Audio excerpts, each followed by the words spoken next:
She revealed, "I'm pregnant, but I need a DNA test to confirm if it's yours or Kyle's."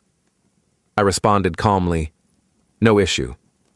Then we booked a DNA test. What the doctor shared at the appointment flipped everything. I'm Jake, 31, and was cooking breakfast when my girlfriend Reese, 28, dropped the bombshell. "I'm pregnant," she said, clutching a pregnancy test. I set the spatula down. We'd been together 2 years, cohabiting for 6 months. It wasn't planned, but I wasn't upset until she added, "I have to be honest. I'm not sure if it's yours or Kyle's Kyle, her work buddy who sent her daily good morning texts. The one she'd insisted was just a co-worker when I questioned her 3 months ago." I turned off the burner and sat. "Tell me everything." She started sobbing. It happened once, maybe twice. We were working late on the Henderson project and things just happened. When? About 6 weeks ago. Right around the time we were working through our rough patch, when she'd pushed to reconnect and initiated intimacy more than usual. "So you were sleeping with both of us?" "It sounds awful when you put it like that. How should I put it?" She got defensive. "I'm trying to be transparent here. I could have kept quiet." "You're right," I said evenly. "Thanks for telling me. Let's schedule a DNA test." She looked shocked. "You're not angry?" "Oh, I'm livid. But yelling won't fix this. When can we do the test?" "We have to wait until I'm at least 9 weeks for a blood test or after the baby's born." "Blood test it is. Book it." She hugged me, crying about how understanding I was, how I'd be a great dad, how this mistake didn't change her feelings. I hugged her back, then went to the bathroom and threw up. That afternoon, while Reese was at work, I called my brother Ethan, a nurse. "Quick question. Can you do a prenatal paternity test at 6 weeks?" "Possible, but 9 weeks is safer for accuracy." "Why?" "I spilled everything." "Dude, get out now." "I need to know first." "Why?" "If it's not yours, leave. If it is, leave." She cheated. It's not that simple. It's exactly that simple. But I had a plan. Reese thought I was a pushover, the safe guy who'd raise another man's kid, no questions asked. She was wrong. First, I gathered evidence. Screenshots of her texts with Kyle, left open on her iPad at home. Nothing explicitly sexual, but plenty of "thinking of you," and "last night was incredible" messages from the time frame she mentioned. Second, I called Kyle. "Hey, it's Reese's boyfriend. We need to talk." He hung up instantly, called back 5 minutes later. "I didn't know she had a boyfriend." "Really?" "She lives with me. She said you were roommates." "Did she mention she's pregnant?" Silence. "It might be yours." "What? No way. We used protection. Every time?" More silence. "I can't have a kid. I'm getting married in 4 months. You're engaged?" "Yeah, to Aria. 5 years together. And you're sleeping with Reese?" "It was a mistake." "A couple times, a couple?" Reese said once or twice. "Maybe 4 or 5 times. Aria can't know I hung up. 4 or 5 times, not once or twice." Update 1. The DNA test was in 2 days. Reese was playing the perfect girlfriend, cooking, cleaning, extra affectionate. She was also texting Kyle constantly, thinking she was sly. What she didn't know? Kyle was texting me too, freaking out about his wedding, begging me not to tell Aria, offering to pay for an abortion if Reese agreed. Real charmer. The night before the appointment, Reese sat me down. "I've been thinking, maybe we don't need the test." "Why not?" "Even if it's Kyle's, you're here. You love me. Biology doesn't matter. It matters to me." That's so outdated. Lots of men raise non-biological kids by choice, not because they're deceived. She cried. "Why are you so distant?" "I'm not distant. I'm logical. We need facts to decide. Fine. But when this proves you're the father, you owe me an apology for doubting me." The nerve. She cheats, admits the baby might not be mine, and I'm supposed to apologize for wanting proof. The next morning, I called in sick to work. Told Reese I had a meeting. Instead, I went to Kyle's office. He saw me in the lobby and tried to bolt, speed-walking to the elevator. "Kyle, we need to talk about tomorrow." His co-workers stared.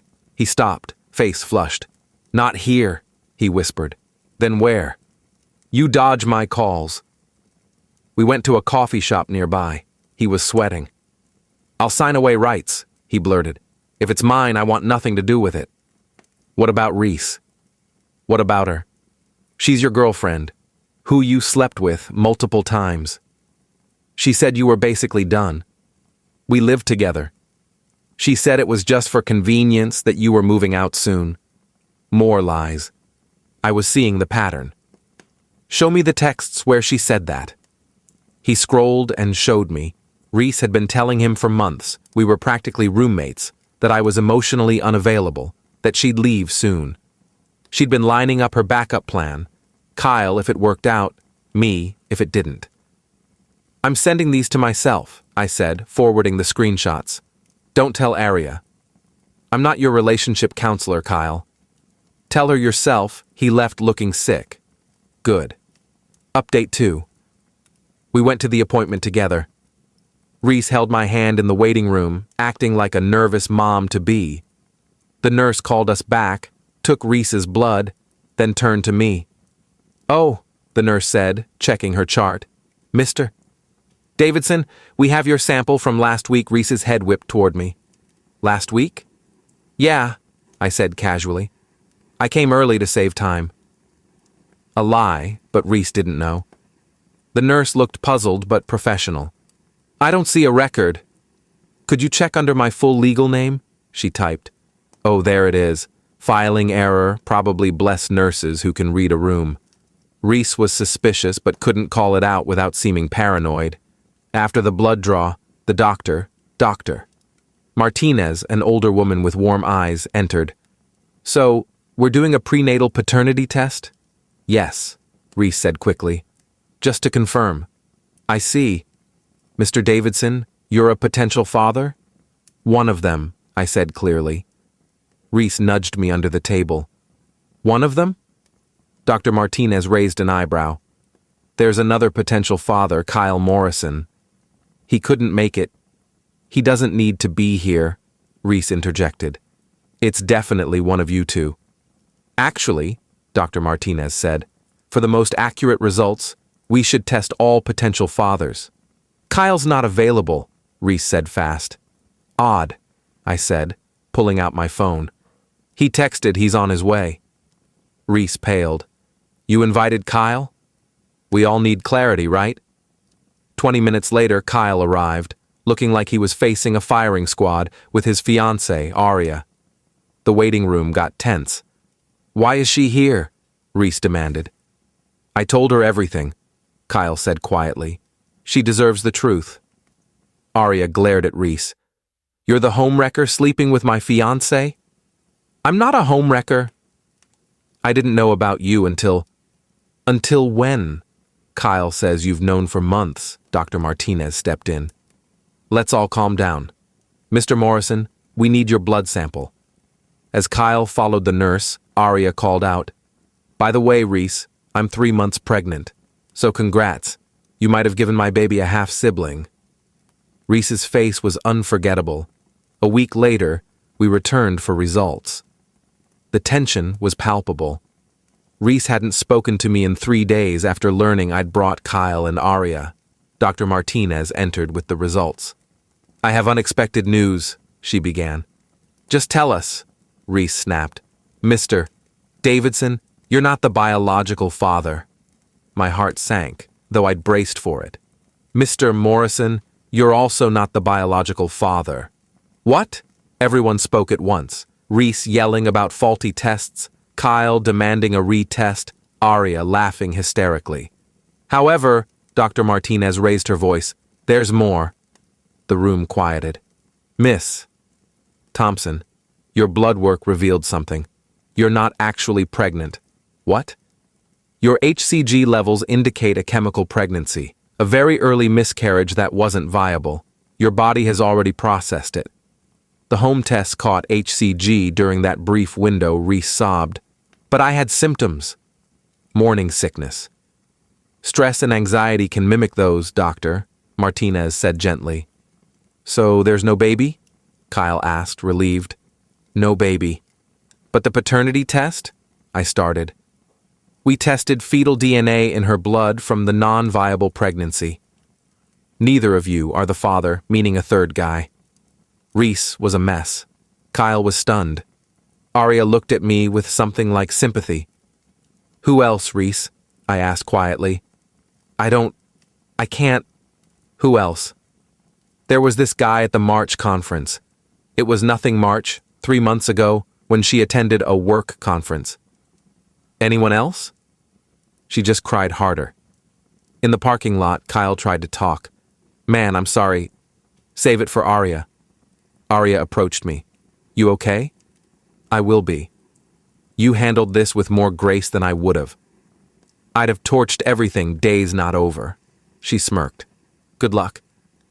They left, Kyle trailing like a scolded puppy. Reese was by my car. Can we go home and talk? You go home? I won't be there. You're leaving me? After I lost a baby? You cheated with at least 3 guys, lied, and tried to make me raise another man's kid. I hoped it was yours. Hoped? She grabbed my arm. Please, I need you. You should have thought of that before. I got in my car and left. She called 36 times on the drive. I didn't answer. Final update. It's been 2 weeks since the clinic chaos. Here's the fallout. Reese is staying with her sister, Mira. She tried a social media sob story about me abandoning her during a miscarriage, but Arya's comment with the full truth tanked it. Reese deleted her accounts after. She showed up at my workplace last Monday, causing a scene, calling me heartless. Security escorted her out. My boss, who'd heard the story via office gossip, gave me the week off. Paid. Nobody needs that drama. Kyle and Arya are still together. She's got him in counseling, and per mutual friends, he's on lifelong probation. He quit his job to avoid Reese and works for his father-in-law's plumbing business now. Karma. The conference guy, Derek, was another Reese was texting, hoping he'd leave his wife. He blocked her when she mentioned the pregnancy scare. The kicker? 2 days before the test, I'd signed a lease on a new apartment. I was done. Test or no test. I just needed to ensure no child support liability. The morning after the clinic, I moved out while Reese was at Mira's, taking everything mine, most of the apartment, since she'd moved into my place. Left her clothes, makeup, and a garage sale couch with a note. Rent's paid till month's end. After that, your problem. She claimed illegal eviction, but she wasn't on the lease, just a guest who overstayed. Mira apologized to me. Reese had bragged about juggling guys, calling me her safe bet, and Kyle her fun option. Mira warned her it was cruel, but Reese thought I'd never find out. She's always been like this, Mira said. In high school, she'd date the nice guy while hooking up with bad boys, then play victim when it imploded. Sorry you got caught in her storm. Reese is on dating apps now, her bio claiming she wants a real man who can handle a strong woman. The delusion's real. I'm in therapy, processing trust issues this caused. My therapist says I handled it well. You stayed composed, got facts, protected yourself legally and financially. It feels less like strength and more like survival. Lesson learned. When someone shows their true colors, believe them. When they say they're pregnant with a possibly not yours baby, get a DNA test. My friend asked if I regret not giving her another chance. Another chance to what? Cheat with 4 guys instead of 3? Lie about 10 things instead of 5? I'm good. He bought the next round. The best part? Last week, an unknown number texted, "This is Derek's wife. Heard you were Reese's boyfriend. Can we talk?" She'd found Reese's messages to Derek post-conference. We met for coffee. She brought receipts, literal ones, from the conference hotel, room service for 2, champagne, the works. My husband claimed it was one drunk night, she said. But you don't order room service for a fling. Nope, I agreed. She's divorcing Derek, taking everything. Good for her. It's been a month since the implosion. My new place is smaller, quieter. No drama, no lies, no 2 a.m. texts. Just peace. Reese sent one last message yesterday. You threw away something real. I replied, I know exactly what I threw away, and blocked her. Edit. Why go through with the DNA test if I was leaving? To ensure she couldn't come after me for child support later. Cover your bases, edit 2. Yes, this is real. People are this messy. If you've never met a Reese, you're lucky. Edit 3. To those saying I should have been more sympathetic about the miscarriage, it was a brief chemical pregnancy with some conference hookup's baby, while she tried to pass it off as mine. My sympathy was spent.